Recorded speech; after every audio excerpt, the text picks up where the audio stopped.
नवी मुंबई के Taloja MIDC क्षेत्र में स्थापित कुछ रासायनिक कंपनियों द्वारा रात के अंधेरे में खतरनाक रसायनों को नालों या गटरों में छोड़ने का कार्य किया जाता है। इससे तलोजा के रहवासियों को न केवल एक बेहद ही बदबू भरे वातावरण का शिकार होना पड़ता है, बल्कि उनको सांस लेने में भी गंभीर दिक्कतों का सामना करना पड़ता है। इसी के मद्देनजर तलोजा के दो सजग नागरिक राजीव सिन्हा और समीर पाटिल द्वारा लोकायुक्त कार्यालय में एक शिकायत दर्ज कराई गई थी, जिसके बाद लोकायुक्त ने इस पूरे प्रकरण की जांच एक विशेष जांच समिति से कराने का आदेश जारी किया था। लोकायुक्त के इस आदेश के मद्देनजर महाराष्ट्र सरकार ने 5 सदस्यीय जांच समिति की स्थापना कर दी है। इसके अंतर्गत प्रदूषण विभाग से जुड़े 3 तकनीकी विशेषज्ञों को भी शामिल किया गया है। इस विशेष जांच समिति को 3 सप्ताह के अंदर अपना रिपोर्ट पेश करने का आदेश दिया गया है।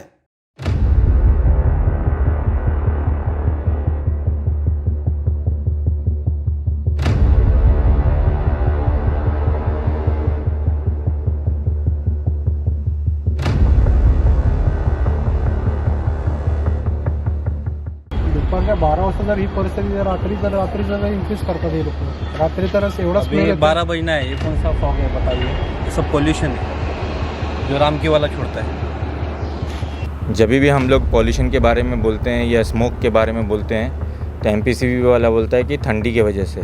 अभी गर्मी कितना है देख लीजिए आप लोग भी, 11:38 हुआ टाइमिंग, और ये टाइम में अगर इतना धुआं है तो इसको क्या फॉग बोलेंगे?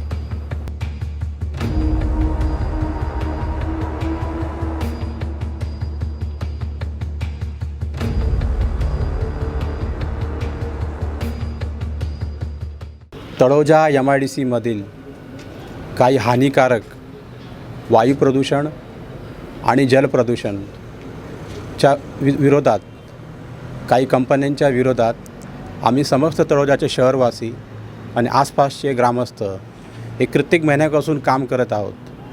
आपण बघू शकता, गेल्या 17 तारखेला लोकायुक्त यांच्या दालनामध्ये एका प्रकारे न्याय मिळण्याचं काम आम्हा सर्व शहरवासियांना इथे झालेलं आहे।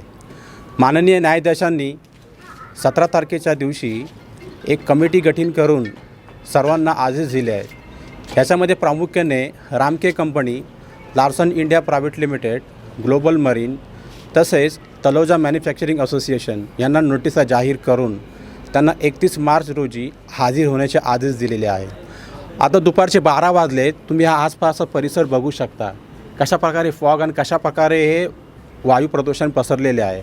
हा थंडीचा महिना आहे का? नाही आहे, गरमीचा आहे। MPCB अधिकारी आम्हाला नेहमी सांगतात की थंडी आहे। आता 12 वाजताची परिस्थिती अशी आहे, तर पहाटे 5 वाजता, 6 वाजता आणि 4 वाजताची परिस्थिती काय असेल आपण या कॅमेऱ्यामध्ये बघू शकता। या भागातील ग्रामस्थांचे आणि शहरवासियांचे आरोग्य हे भयभीत झालेले आहे। महिलांना डोकेदुखी, श्वसनाचा त्रास, तिथे ग्रामस्थांना आपलं खूप त्रास होत आहे। त्यांच्यामध्ये नपुसंकता आणि प्रीमॅच्युरिटी महिलांना अशासुद्धा तक्रारी ग्रामस्थांच्या आल्या आहेत। आम्ही समस्त रहिवासी मागणी करतो शासनाला की या ज्या हानिकारक कंपन्या आहेत त्यांचे स्थलांतर कुठेतरी व्हावे, त्यांच्या जागी IT कंपनीज किंवा मॅन्युफॅक्चरिंग कंपनीज यावेत आणि स्थानिक ग्रामस्थांना रोजगार मिळावा, अशी आम्ही मागणी करीत आहोत। मी इथे येऊन शिफ्ट झाले 6 महिने झाले। मला कधीही श्वासनाचा त्रास नव्हता, मला दमा होता पण एकदम माइल्ड होता। पण तुम्ही बघता इथे आल्यापासून माझं जे दमा आहे, अस्थमा आहे, तो इन्क्रीज व्हायला लागला आहे। त्याच्या पलीकडे जी माझं छोटं बाळ आहे ते प्रत्येक म्हणजे महिन्याला 15 दिवसाला आजारी पडतं आहे। म्हणजे जे कधी असं झालं नव्हतं आतापर्यंत की 15-15 दिवसांनी त्याला ताप येतं आहे, फीवर होतं आहे, सर्दी होतं आहे, खोकला होतो आहे। मला मायग्रेनचा त्रास नव्हता, इथे आल्यापासून मला मायग्रेनचा त्रास व्हायला लागला आहे। म्हणजे 6 महिन्यात जर इतक्या इश्यूज होतात बॉडीमध्ये, जर अगोदरपासून असतात तर काही विषय वेगळा होता, पण आता इथे आल्यापासून सुरू होतं आहे। म्हणजे हे जे प्रदूषण आहे, तुम्ही हे दुपारचे 12 वाजता जर हे असं फॉग असेल तर तुम्ही स्वतः विचार करा की आम्हाला किती त्रास होत असेल। हे किती हानिकारक आहे, हे जे प्रदूषण आहे ते मुलांसाठी किती हानिकारक असू शकतं। मुलांना अस्थमा, दमा, मायग्रेन असं ह्या सगळ्या गोष्टी मुलांसाठी सेफ नाही आणि हा एरिया असा सेफ नाही आहे। ह्या ज्या कुठल्या केमिकल ज्या आहेत कंपन्या, त्यांना नम्र विनंती आहे हे सगळं थांबवा, कारण आम्हाला खूपच त्रास होतो याचा। हे म्हणते दुपारी असा त्रास आहे, मग संध्याकाळी बघा तुम्ही 7-8 वाजता संध्याकाळी घरातनं ॲक्च्युली बाहेर निघू नाही शकत आम्ही, अशी परिस्थिती आहे. भरपूर लेडीजला इथं त्रास झालेला आहे. ह्याच्यावर काहीतरी उपाय काढावा ही आमची मागणी आहे. लहान मुले वगैरे संध्याकाळनं बाहेर नाही काढू शकत. 7-8 वाजल्या संध्याकाळी की सूरज झालं, खिड़की दरवाज़ा उगड़ू शकत नहीं, एवढा वास भरपूर. मैं 1 साल से यहाँ पे रहता हूँ, पिछले 1 साल से. यहाँ पे पॉल्यूशन बहुत ही है, मतलब बोल नहीं सकते, कभी भी स्मेल आता है. नीचे चलो तो भी स्मेल आता है, घर पे रहो तो भी स्मेल आता है. छोटे बच्चे रहते हैं, ओल्ड एज वाले रहते हैं, उनको सांस लेने में भी तकलीफ़ होता है यहाँ पे. अभी क्या करें, कुछ समझ नहीं आ रहा हम लोग को. यहाँ पे रहे कि और किधर जाए. सिडको ने दिया तो इसके लिए हम लोग यहाँ पे रहने के लिए आए EWS में, लेकिन ऐसा हो रहा है तो पता नहीं चला कि यहाँ पे रह कि वापस चले जाए किधर और. ऐसा स्मेल किधर मैंने अभी तक लाइफ में मैंने ऑब्ज़र्व किया नहीं है. लोकायुक्त के पास हम लोग गए थे कि ये एनवायरनमेंट जो पॉल्यूशन हो रहा है इसको रोका जाए. उन्होंने एक्शन भी लिया, उन्होंने बहुत अपनी तरफ से हमारे लिए बहुत कुछ कर रहे हैं. लेकिन MPCB पहले भी फेल हुआ और MPCB अभी भी प्ले कर रहा है आदमी के लाइफ से. MPCB का जो एनवायरनमेंट का जो डिपार्टमेंट है, प्रिंसिपल सेक्रेटरी, वो भी लगता है इस खेल में शामिल है. क्योंकि जब SIT फॉर्म हो रहा है तो वो लोगों को लेना चाहिए जो आके एक्शन लें. उन लोगों को नहीं जो ऑलरेडी फेल हुए. अभी इस SIT में MPCB के RO और SRO हैं, वो किस काम के, जब वो पहले भी नहीं कंट्रोल कर सके थे, उनको मालूम नहीं पड़ रहा था, बोलते हैं कि हम कौन फैला रहा है, जबकि उनका कार्य क्षेत्र है. उसके बाद उनको मालूम नहीं पड़ रहा है कि कौन फैला रहा है, झूठ बोल रहे हैं. तो उन्हीं को अभी SIT में लेंगे तो वो कैसे पकड़ेगा? वो तो नहीं पकड़ेगा. नहीं, हम लोगों को कुछ भी नहीं दिख रहा है.